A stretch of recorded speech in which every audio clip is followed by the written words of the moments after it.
नमस्कार, स्वागत है आप सभी लोगों का टॉप स्टोरी न्यूज पर। मैं हूं तीर्थंकर सरकार और आप देख रहे हैं मेरे साथ आपका खास कार्यक्रम सितारों की बात आचार्य डॉक्टर संजीव अग्रवाल के साथ। दर्शकों, जैसा कि आप सभी लोगों को पता है कि समय समय पर आप लोगों के कल्याण के लिए टॉप स्टोरी न्यूज लगातार जो है मुहिम चलाता आया है। लगातार आप लोगों की समस्याओं के समाधान जो है वो ढूंढने का प्रयास जो है वो टॉप स्टोरी करता आ रहा है। आज से कुछ दिन पहले हमने आचार्य जी से बात की थी तीसरी वेव को लेकर, कोरोना की तीसरी वेव को लेकर क्या संभावनाएं उसकी है, कब वो वेव शुरू होने वाली है, कब ये खतरा देश में शुरू होगा। तब आचार्य जी ने कहा था कि अक्टूबर के बाद से जो है तीसरी लहर भारत में दस्तक देगी। और उसके बाद आचार्य जी ने सभी दर्शकों को बताया था कि इस लहर के मद्देनजर मस्तिष्क की बीमारी, गुदा से संबंधित बीमारी और हार्ट पे इस बार ये बीमारी जो है वो अटैक करेगी।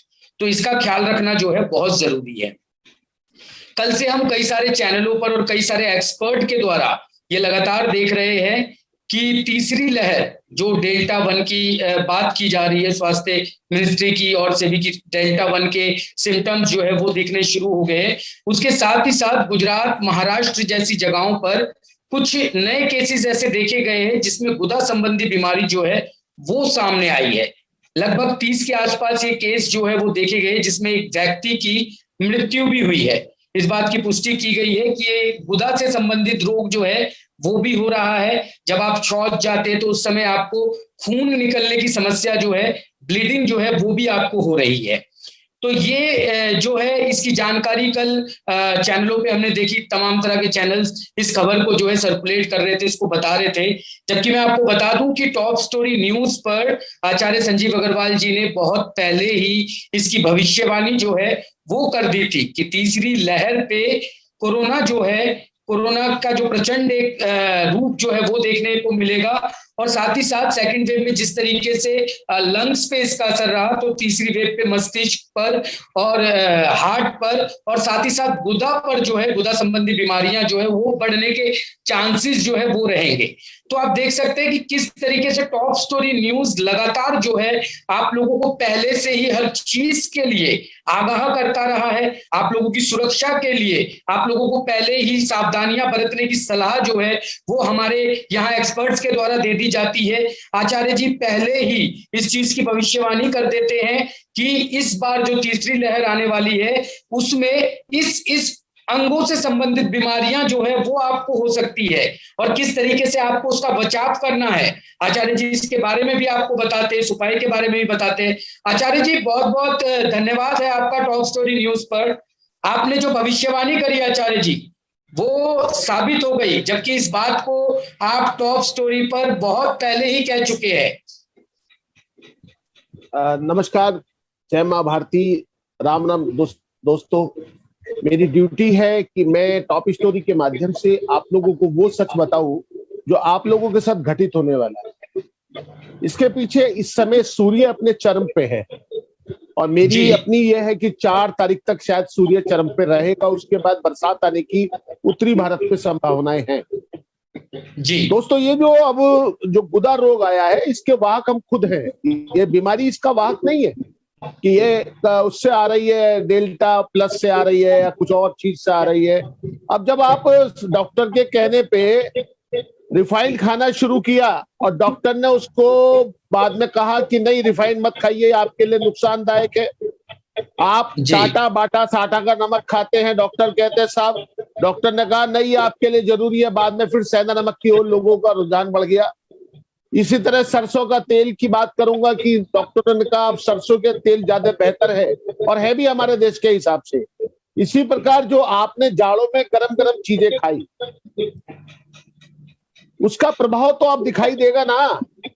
जी। मैंने कोई ऐसा नहीं किया, मैंने विचार किया और सूर्य वृक्ष कब कर्क तक जाते जाते इस स्टोरी को और भयावह बना दे।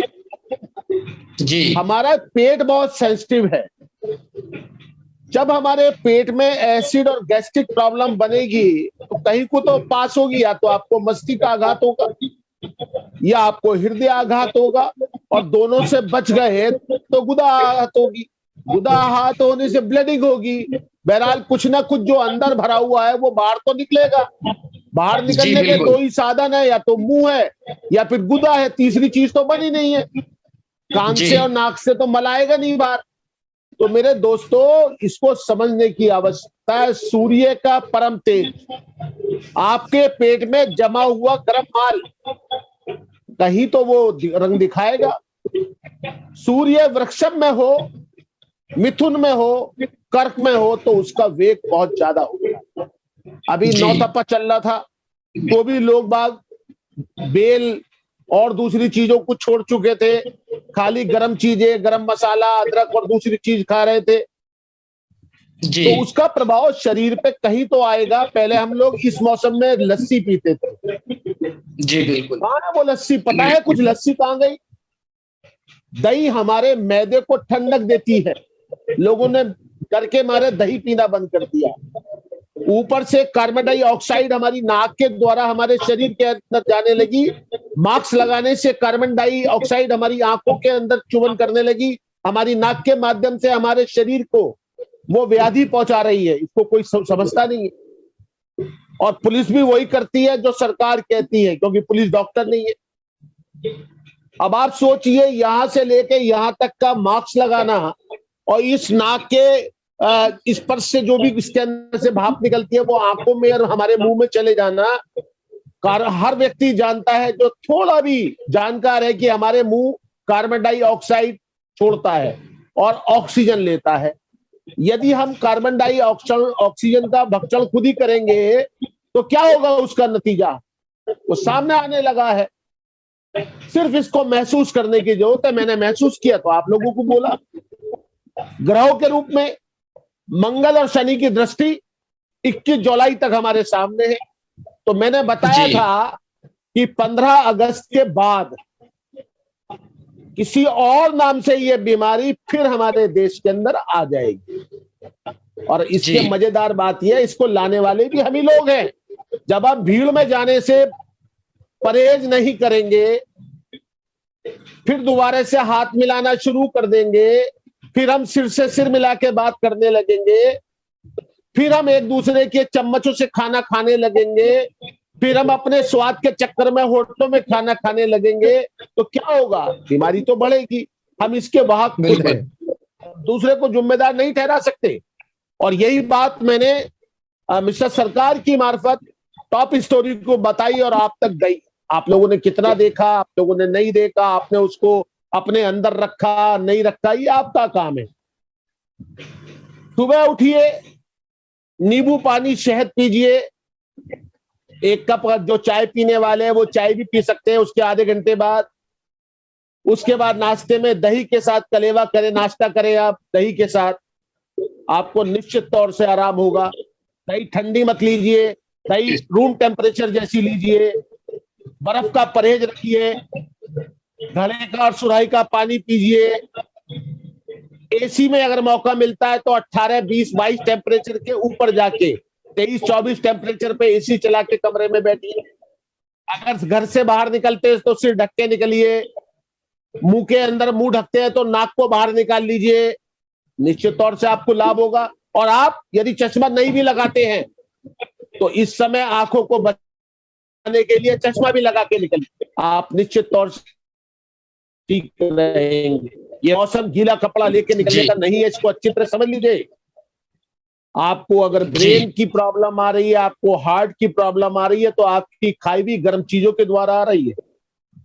सरकार ने कहा है कि वैक्सीन जरूर लगाइए, तो मेरा कहना भी यही है कि वैक्सीन जरूर जरूर जरूर लगाइए। और जैसा गाइडलाइन सरकार कहती है वो करिए। अगर आप कहीं 2-3 घंटे की वॉक पे जा रहे हैं, कार में जा रहे हैं, तो अपनी नाक अपने मास्क से बाहर निकाल लीजिए, अपने मुंह को ढकिए और नाक को खुली छोड़ दीजिए। कम से कम आपकी नाक से कार्बन डाइऑक्साइड जो निकलेगी वो बाहर वातावरण में चली जाएगी, आप सेफ रहेंगे।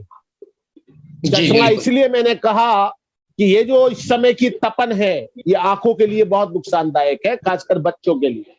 अपने बच्चों को, कोई बहुत बड़ी पढ़ाई नहीं चल रही है, अपने बच्चों को अपने घर में अपने सीने से लगा के रखिए, क्योंकि अब तो एक दो बच्चे होने लगे हैं, उन बच्चों को बाहर निकालेंगे क्या होगा। अगर आप कहीं प्रोग्राम बना रहे हैं घूमने का, उसे त्याग दीजिए अभी कुछ दिन, क्योंकि ये पहाड़ों पे भी गर्मी का समय है। ये हर एक आदमी को बर्फीले स्थान पे जाने का मौका नहीं मिलता। अभी पानी का जो बहाव है वो तेज है, नदियों में बाढ़ आई हुई है कुछ जगह पर। अभी अपने आप को घर में संभालें और 2 महीने, उसके बाद जो होगा ईश्वर देखेगा। आप सुरक्षित रहिए, घर में रहिए और बने रहिए।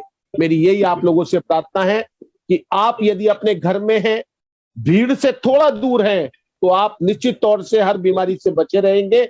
मैं यही बात कह के अब मैं सरकार जी से कहता हूं वो अपनी बात को आगे जारी रखें। जी आचार्य जी बहुत बेहतरीन जानकारी दी। और दर्शकों से मैं ये अनुरोध करना चाहूंगा, इसीलिए मैं लगातार आप लोगों को ये बात बोलता हूं कि आप हमारी वीडियो को ज्यादा से ज्यादा शेयर कीजिए, ज्यादा से ज्यादा लोगों तक पहुंचाइए, ताकि इसका लाभ जो है वो सभी लोगों को मिल सके। देखिए क्या होता है कि जब हम कोई एक विशेष जानकारी आपके लिए लेकर आते हैं, जब हम चाहते हैं कि आप तक हम लोग हर संभव तरीके से हर समस्या का समाधान जो है वो पहुंचाए, तो जितनी मेहनत हम लोग कर रहे हैं उतनी जिम्मेदारी आप लोगों की भी बनती है कि आप इस ज्ञान की चीजों को केवल अपने तक सीमित ना रखें, बल्कि इसे दूसरे लोगों तक भी फैलाइए, ताकि दूसरे लोगों को भी इसकी जानकारी हो। क्योंकि तीसरी लहर आने वाली है, तीसरी लहर से हमें सबको बचाना है। सरकार की दी हुई गाइडलाइंस का हमें फॉलो करना है, बार बार सैनिटाइज अपने आप को करना है, 6 गज की दूरी 2 गज की दूरी हमें रखना है, मास्क जरूरी हमें पहनना है। आचार्य जी मैं यहाँ जानना चाहूंगा कि जैसे आपने भविष्यवाणी की गुदा संबंधी बीमारियों को लेकर, आपने मस्तिष्क और हृदय संबंधी बीमारियों का भी बताया था, तो ये जो कोरोना की तीसरी वेव आ रही है, ये जो डेल्टा 1 आ गया है, अक्टूबर में आने वाला है जैसे आपने बताया था, क्या क्या अगस्त में सावधानियां अगस्त और में रखें? अगस्त में अगस्त में आएगा अगस्त ये। में जी अगस्त में। तो एक बार आचार्य जी और बता दीजिए हमारे दर्शकों को क्या क्या सावधानियां जो है उनको बरतनी चाहिए, क्या क्या चीजें उपाय वो करें जिससे वो बच सके, ज्यादा से ज्यादा लोगों को क्योंकि बचाना हमारा संकल्प है, यही हमारा टारगेट है कि कोरोना की तीसरी लहर से हमें ज्यादा से ज्यादा लोगों को सुरक्षित रखना है। देखिए इसके लिए मैं ये कहना चाहूंगा, बचना और वाहक आप ही हैं। अगर कोरोना फैलता है तो उसके वाहक है। मैं सरकार की गाइडलाइन में भी एक बात जोड़ना चाहूंगा कि फिलहाल कुछ समय के लिए एयरपोर्ट को बंद कर देना चाहिए। जिन लोगों को सफर करना है 4000 मीटर जाए, 2000 किलोमीटर जाए, 5000 किलोमीटर जाए, वो अपनी कार से सफर करे, ज्यादा बेहतर रहे। क्योंकि हमारे यहाँ जितने भी बीमारियां आती हैं वो एयरपोर्ट की मार्फत आती है। और सीरियसली, बिल्कुल सीरियसली इसके ऊपर अध्ययन कर लें। अगर आपके पेट्रोल पंप, हम लोग तेल लेने जाते हैं, वहां पर हम लोग भीड़ लगाते हैं, वहां पर भी मैं अब कुछ दिन से 2-3 दिन से मैं देख रहा हूं कि वहां पर भी काफी भीड़ लगी रहती है। लोग अपने मुंह से वो मास्क हटा लेते हैं क्योंकि पेट्रोल की गंध अंदर आती है। जो आजकल माल खुल गए हैं, माल के अंदर सब लोग रेलिंग पकड़ के खड़े हो जाते हैं। अभी मेरी सरकार से निवेदन है कि 2-3 महीने के लिए अभी और बंद कर, छोटी छोटी जो दुकानें हैं वो चालू रहने दें। जो बड़े बड़े भीड़ लगने वाली जगह है उसको फिर दोबारा बंद कर दे। ये बचाव का रास्ता है। दूसरी बात ये, खान पान में फिर परिवर्तन करें, दही चावल का प्रयोग जरूर करें, घिया हरी सब्जियां वो ले, पत्तेदार सब्जी बिल्कुल ना ले, उसके अंदर कीड़ा आ रहा है, आप लोगों को लॉस हो सकता है। आप अपने भोजन में नींबू शामिल करें, आप अपने भोजन के अंदर पन्ना शामिल करें, आप अपने भोजन के अंदर गरिष्ठता छोड़ दें, ज्यादा ऑयली पदार्थ छोड़ दें। आप चाय पीने के अंदर गुड़ का इस्तेमाल करें। फिलहाल गरम मसाले को छोड़ दें, फिलहाल आप अदरक को छोड़ दें। उसके बाद आपको कुछ आराम मिलेगा। और जो लोग वैक्सीन लगवाते हैं, लगवा चुके हैं, वो अपने घर के अंदर मास्क लगाना बंद करें। जब घर से निकले मास्क लगा के चले। अपने परिवार में जो आपके साथ रहते हैं, बाहर कम जाते हैं, उनके बीच में मास्क लगा के रखना कोई औचित्य नहीं है। अगर आप कार में 10 जने भी जा रहे हैं, 2 जने भी जा रहे हैं, मास्क लगाइए जरूर, लेकिन नाक के नीचे करके लगाइए। आप सेफ रहेंगे और आपके अंदर कार्बन डाइऑक्साइड नहीं जाएगी। इसके अतिरिक्त भीड़ में जाने से बचे, भीड़ लगाने से बचे, जल्लूस से बचे, नेताओं के भाषण में जाने से बचे। कोशिश करें वेबिनार का सहारा ले, जूम का सहारा ले, उसके आधार पे आप लोगों से बात करें, नहीं तो टेलीफोन के मार्फत बात करें। इसके अतिरिक्त जो मोबाइल आप यूज करते हैं दिन में कम से कम 5 बार उसको सैनिटाइज जरूर करें। एक छोटा सा सैनिटाइज का हाथ में लें, उसकी सफाई करें। जो कान पे और मुंह तक लगाने वाली चीज है उसको बिल्कुल साफ रखें। दूसरे के हाथ में अपना मोबाइल बिल्कुल ना दे, क्योंकि ये भी एक वाहक है आपको बीमारी देने की। जी बिल्कुल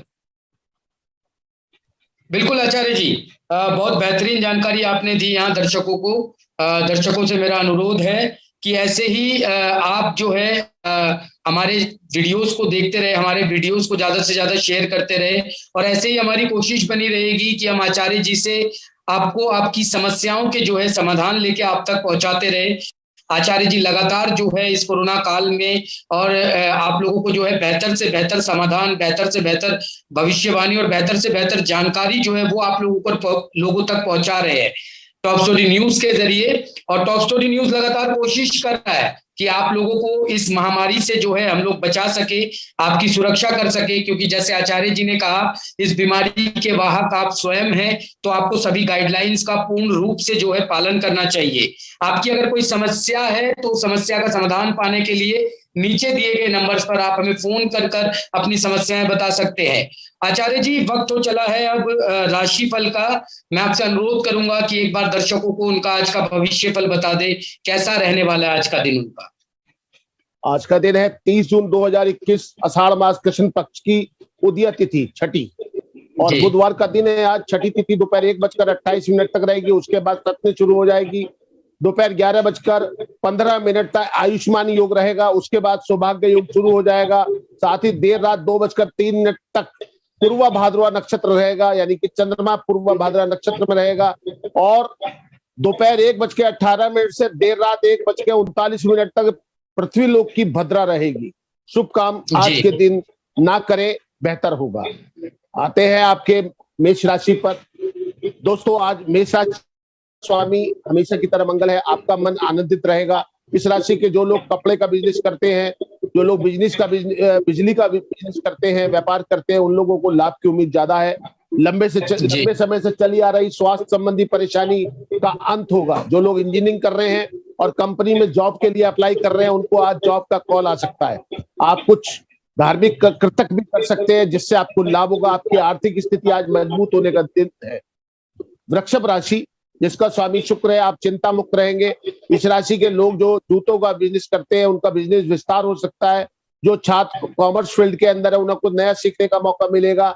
आपके शिक्षक भी आपसे खुश रहेंगे। इस राशि के जो लोग सरकारी नौकरी में हैं, उन्हें कोई नई जिम्मेदारी मिल सकती है। उनकी आर्थिक स्थिति अच्छी होने की चांस बहुत ज्यादा है। ज्यादा पेन ना ले। आपका आज का दिन बहुत अच्छा है। आपका दिन आपका शुभ रहेगा, ऐसा मेरा मन कहता है। स्टारों की जो भाषा है वो थोड़ी अलग है। आज कोरोना काल के अंदर स्टार तो वही काम करते हैं जो उन्हें करना चाहिए, लेकिन कई बार भाषा में बदलाव हो जाता है देश काल और पात्र के हिसाब से। अब आती है तीसरी राशि मिथुन। इसका स्वामी बुध है। इसके अंदर शनि की ढैया चल रही है। आपका दिन ठीक ठाक रहेगा। कार्य क्षेत्र में आपको मुश्किलों का सामना करना पड़ सकता है। व्यापार वर्ग के लिए लोगों को अधिक लाभ होने के योग बनते हैं। किसी नई डील में पैसा लगाने से पहले किसी अनुभवी व्यक्ति से सलाह जरूर ले ले। जो शिक्षा दे रहे हैं उनके लिए कुछ अच्छी सूचना मिल सकती है। जीवन साथी से रिश्ता मजबूत होगा। इस राशि के लोग जो वाहन खरीदना चाहते हैं उनके लिए ठीक है, लेकिन राहु काल से बचना आज के लिए उपयुक्त रहेगा। कर्क राशि, इसका स्वामी मन का देवता चंद्रमा है। मिला जुला असर रहेगा वैसे तो आज, लेकिन बड़ों की सलाह लेने से बिगड़ा हुआ काम आपका बन सकता है। जो लोग कोर्ट कचहरी के काम में लगे हुए हैं, आज डेट ले ले और उसको कल तक लंबित कर दे तो आपके लिए अच्छा रहेगा। बच्चों का समय आज अच्छा बीतने वाला है। कोई जो लोहे का काम करते हैं उनके लिए भी समय ठीक है। उनको कई मौके मिलेंगे व्यापार विस्तार के। आपके स्वास्थ्य में उतार चढ़ाव रह सकता है। बदलते मौसम का ध्यान रखने की जरूरत है। मुश्किलों का अंत होने की संभावनाएं बहुत। सिंह राशि का स्वामी सूर्य है। दिन बहुत अच्छा रहेगा। आप अपने सोचे हुए कार्यों में जल्दी पूरा करने की कोशिश करेंगे। जो लोग वकालत करते हैं उनको बड़ा केस मिल सकता है। आपके बड़े भाई का सहयोग मिलेगा। महिलाओं के घर में काम करने के समय पे पूरे हो जाएंगे। उन्हें राहत मिलेगी। माता पिता का आशीर्वाद लेके काम पर जाइए। आज आपका दिन बहुत अच्छा रहेगा। लेकिन आपको साथ में ये बात बता देना चाहता हूं, आपको वाणी पे संयम रखना चाहिए। जिन लोगों का लगन में सूर्य है उन्हें अपनी आंखों का भी ध्यान रखना चाहिए। चश्मा लगाएं तो बेहतर है। अब आती है कन्या, 5 छठी कन्या राशि, इसका स्वामी बुध है। आज का दिन खुशियों से भरा रहेगा। जो लोग राजनीति में हैं उन्हें कोई बड़ा पद मिल सकता है, या कोई अच्छी योजना के अंदर आपका समावेश हो सकता है। कोई छोटे स्तर पर व्यापार करने वालों को भी से अधिक धन मिलने की संभावना है। जिन लोगों की आज शादी है उनका दिन भी आज बहुत अच्छा बीतेगा। पार्टनर के साथ उनका समय अच्छा बीतेगा। जो लोग प्रॉपर्टी का काम करते हैं उनकी किसी जमीन में पैसा लगा सकते हैं जिससे उन्हें लाभ आएगा। तुला राशि का स्वामी शुक्र है और ये इसके अंदर भी शनि की ढैया चल रही है। यह दिन सामान्य रहने वाला है। जो बिजनेसमैन है उन्हें आर्थिक उतार चढ़ाव देखने को मिल सकता है। जो शेयर का काम करते हैं उन्हें भी अपना ध्यान रखना चाहिए और किसी भी पैसा लगाने से पहले उसके बारे में अच्छी तरह देख लें। किसी बात को लेके पार्टनर से नोक-झोंक हो सकती है, तो आपको थोड़ा वाणी के ऊपर नियंत्रण रखना पड़ेगा। मन को शांति तभी मिलेगी। पैसों से जुड़े लेन देन से बचना होगा। किसी को बिना सोचे समझे पैसा उधार देने से बचे। छात्रों को अपने टीचरों का पूरा सहयोग मिलने की संभावना है, जिससे उनका मन पढ़ाई में लगेगा। कुल मिला के आज का दिन आपका सामान्य है। वृश्चिक राशि, इसका स्वामी मंगल है। बहुत ही ऊर्जावान लोग हैं आप। आपका दिन बहुत अच्छा रहने वाला है। आपके रुके हुए काम पूरे होंगे। जो लोग थिएटर और फिल्मी लाइन से काम करते हैं और टेक्निकल लोग हैं उनको बहुत सारी उपलब्धि आज मिल सकती है। विवाह योग पुरुषों के लिए कोई अच्छा रिश्ता आ सकता है। आपको कोई प्रेम प्रस्ताव भी मिल सकता है। इस राशि के लोग जो प्राइवेट जॉब करते हैं उनको बहुत से तारीफ मिलेगी और नौकरी में प्रमोशन की संभावनाएं सामने दिखाई देने लगेगी। बच्चों को भी आज के दिन मन को शांति मिलेगी। आती है धनु राशि, नौवीं राशि है ये और इसका स्वामी देवगुरु बृहस्पति है। आपका दिन बेहतरीन रहने की संभावना है, लेकिन आपका जिद्दीपन आपको परेशान कर सकता है। आप किसी को साथ लेकर चलने का प्रयास करेंगे तो आपको लाभ होगा। जो लोग वकील है उनको किसी पुराने केस में सफलता प्राप्त हो सकती है। कार्य क्षेत्र में जूनियर का सहयोग मिलेगा। जो लोग जमीन खरीदना चाहते हैं उन्हें आज फायदे का सौदा मिल सकता है। घर पे कोई धार्मिक आयोजन करा सकते हैं। आपको सामाजिक कार्य करने का मौका भी मिलेगा। आर्थिक स्थिति आज पहले से अच्छी होने की संभावना है। आती है मकर राशि। मकर राशि में शनि की 7.5 का दूसरा चरण है। मकर राशि का दिन बहुत अच्छा रहने वाला है। पिछले कुछ समय से आने वाली परेशानियां आपकी 29 तारीख से छट चुकी हैं। आज का दिन 29 से भी अच्छा रहने वाला है। आपको सामाजिक सम्मान मिल सकता है। जो लोग संगीत और गायन से जुड़े हुए हैं उनको भी अच्छा प्रसिद्धि मिलेगी।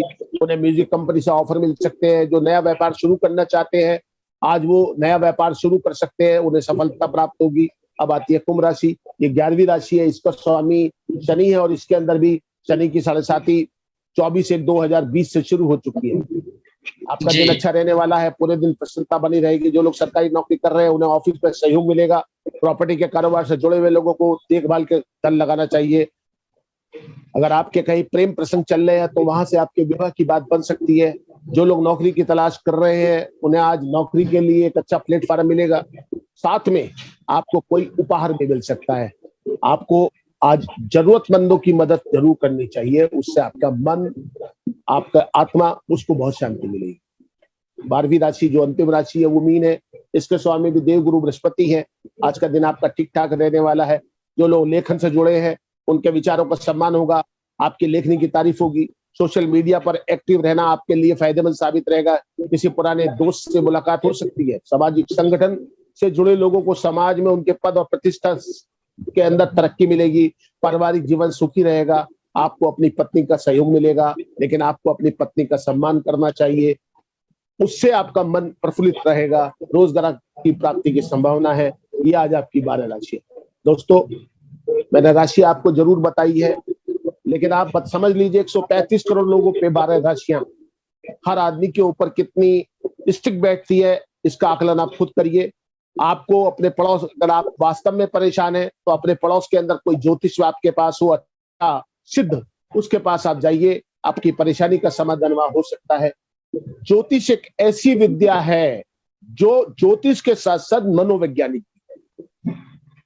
आप कपोल बातों में मत जाइए, क्योंकि आपका ज्योतिष आपके घर से आपका उपाय करा सकता है।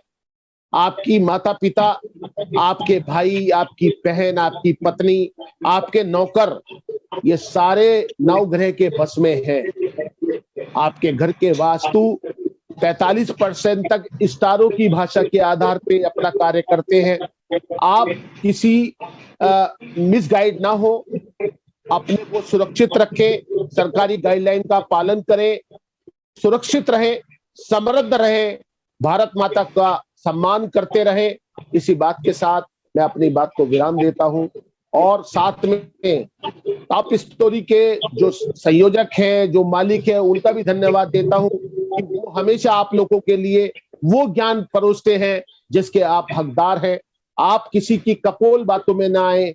140 करोड़ लोगों की 12 राशियां जरूर है, लेकिन हर व्यक्ति की अपना भाग्य, अपने कर्म, अपने स्टार, अपना वास्तु अलग होता है। जय श्री राम, जय मां भारती, जय हिंद, नमस्कार।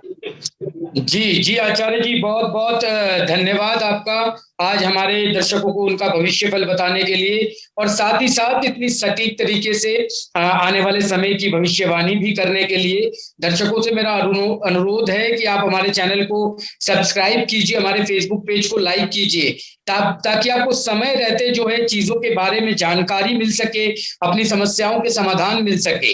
कहीं मत जाइएगा, बने रहिएगा खबरों में। फिर मिलेंगे कुछ नई भविष्यवाणियों के साथ, नई जानकारियों के साथ, नई समस्याओं के समाधानों के साथ। तब तक के लिए देखते रहिए टॉप स्टोरी न्यूज। अच्छा, मैंने हाँ ये जितना जी